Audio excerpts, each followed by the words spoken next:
Yeah, so next topic, Marco, what do you have to say about China?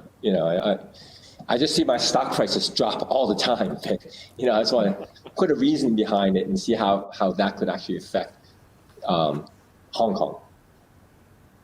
Yeah, I don't know if I can provide an explanation of what is happening, but I guess I can try. I can try really hard.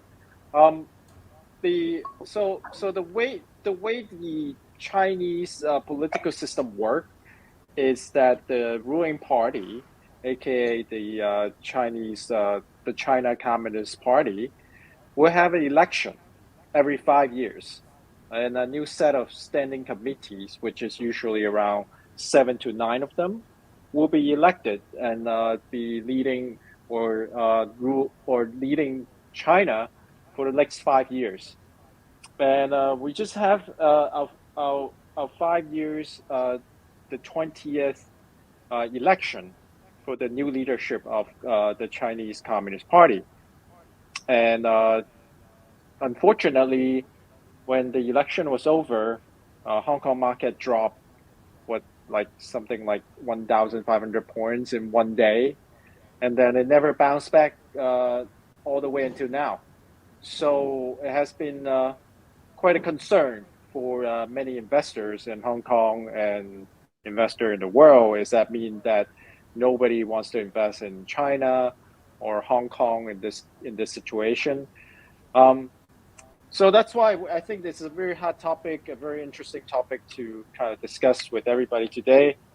Um, to me, the new leadership doesn't mean anything different than what the communist China has been doing for the last, what, 70 years, 70, 80 years almost now for China. It's a continuous effort by many set of new leaderships. I think if we look at US today, right, the election between or the leadership between Donald Trump and Joe Biden, I don't think there is much of a difference, right? I mean, their foreign policy would be, I would say, what, 80, 85% the same. Maybe just the way they deliver the message. Some people like Donald Trump, some people hate Donald Trump. It's the way he speaks. But then, look at trade war, right? There is no relief from Donald Trump's policy for trade tariffs to China, right? And there is no difference between the Donald Trump sort of foreign policy against like Russia and China. Maybe just the way they deliver the message is different, but I don't think the policy has much change. And knowing China, I would say that I would not declare myself as an expert of the Chinese Communist Party. I did read all the publication or recent publication by Mr. Xi Jinping. I read all of them, and I wrote a couple of review about what I think is happening. I don't think there is much of a mystery here.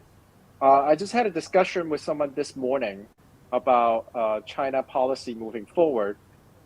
It's very consistent. It's really well written, black and white in all the documents all the time. Um, it's been saying that housing is not for investment. Houses for people to live there. Um, Pandemic it's a serious issue. We don't want to repeat what happened to Wuhan in 2019 or 2000 early 2020 again. That is very devastating. So China would do everything they can to prevent that from happening again. And then it has been very consistent about supporting semiconductor, aerospace technology, all the cloud computing technology. It sets that every single time Xi Jinping speak, every single time there's an announcement, been very consistent. But I think it's the way the West is reading these message, and also the way that the Western media is measuring these messages, right? So, Xi Jinping doesn't want the real estate. He wants to crack down the real estate giants. Therefore, there's no more capitalism in China. I mean, how did that come from, right? So I don't know if that makes sense to you.